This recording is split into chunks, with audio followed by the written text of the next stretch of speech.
Arsenal's defensive shape, for example. I mean, as you can see by the illustrations on screen, the amount of defenders that they were able to get behind the ball when Man City were in the final third. What's up, guys? It's the Master Analyst here. Welcome back to another video. On this YouTube channel, we utilise my master's degree to analyse English and European top-flight football. Let's get straight into today's result. Manchester City 0, Arsenal 0.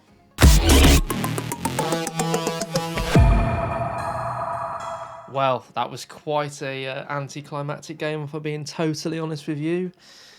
It's quite a hyped game. Two giants of the game going head-to-head. The Master against the Apprentice in terms of the managers, but for being totally honest, it was quite a lacklustre performance from both teams. I thought Arsenal were quite tactical with their fouls, breaking down the play. I thought it was essentially became a chess match, if I'm being totally honest. I thought Gabriel Jesus sort of showcased why Manchester City sold him, if I'm being totally honest. He just doesn't have that clinical ability in front of goal. I've also noted down that Jorginho essentially man-marked Foden out of the game. He just followed him around the entire match and he just didn't give him any space at all to sort of put an effect onto the game. So yeah, we're just going to take a look at the statistics and just see a general census of the game itself. Yeah, so let's just have a look at I want to take a look at the ball possession. As you can see, Manchester City obviously dominated possession, but in terms of the expected goals, both teams didn't even reach one, so it's quite a lacklustre and boring game, if I'm being totally honest. I mean, Manchester City have got 12 shots there, but I don't particularly remember any of them. I mean, they've got one inside the 6-yard box there, but I don't even remember that, to be honest, from Nathan Ake. One shot on target from Man City, 2 from Arsenal. You just expect so much more from a team with such quality either side. But yeah, as you can see there, Arsenal, 20 fouls committed. Like I said before, there are a lot of tactical fouls that were quite clever, to be honest with you. I mean, you can see the player ratings. Most of the players that have got the high ratings are defenders. Rodri, Guardiola, Saliba. I think you can tell Saliba was the man of the match for me. I mean, he essentially kept Haaland quiet. Supposedly one of the best strikers in the world. He just dominated him in the air, kept him quiet, touch tight, didn't give him any sort of space. So yeah, we'll just get straight into the analysis now.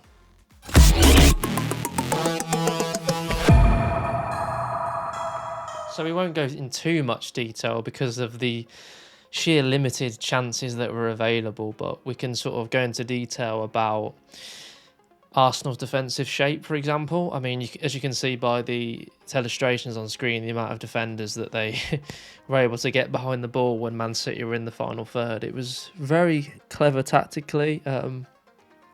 It forced Manchester City to go wide. There was no space in the middle. As you can see, Phil Foden's calling for the ball, but if they played it into him there, he's got essentially no time. Even a player of his quality on the ball to play in between the lines, he's got no time to control the ball and turn. So yeah, it was as you can say, probably a tactical masterclass from Arteta's perspective. Obviously, they didn't get the win, but in terms of limiting and shutting down Manchester City's creative players, you can say they essentially did the job, didn't they? Let's go into the next part, which we have Haaland's chance. I mean, he didn't really have essentially any chances all game, but the one that he did have, it landed to him inside the box and he completely spooned the ball. It went straight through his legs. He missed the ball entirely. But yeah, that was. I assume that was because he barely touched the ball the entire match, and then when he finally got the ball, he panicked and he couldn't believe his luck. But that was Manchester City's best chance of the game, which was, it kind of says it all. And then finally, towards the latter stages of the match, Arsenal had a counter-attack, and this is Trossard on the ball. And as you can see, at the far side, Martinelli, who's highlighted, there was a simple, I'd say quite a simple, for a player of their calibre, a simple ball across, and he essentially would have had a 1v1 with the goalkeeper, but Trossard just didn't look up at all, and straight after this little picture here, he did a poor touch inside, and it essentially prevented him from slotting the ball across. So that one touch essentially killed that entire move. But yeah, that was the analysis of the game. And it's fair to say there wasn't much that I could actually do with the game, but I did try my best. Well, that was quite a lacklustre game, wasn't it?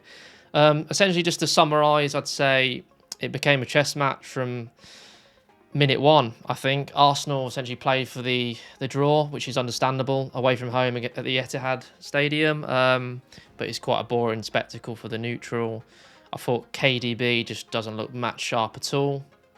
As you can tell, he just didn't create any chances. Him and Foden. Foden was just man-marked out the game completely. He had limited touches. He just couldn't create anything on the ball. And that was all down to Jorginho, just following him around like a nuisance around the pitch.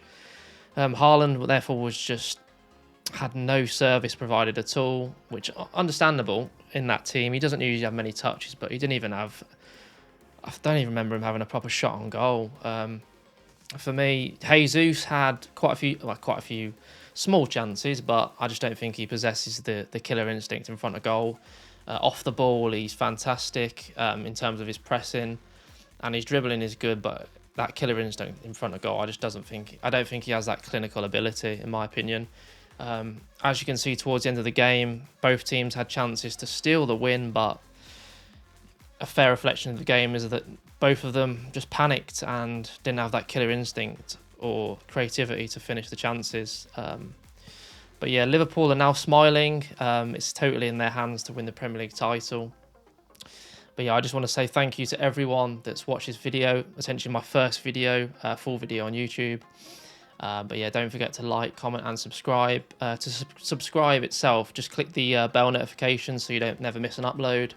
Like the video because it really helps out the video spread to a wider audience, and comment down below your opinions on the game itself. But for now, guys, I'm out. Peace.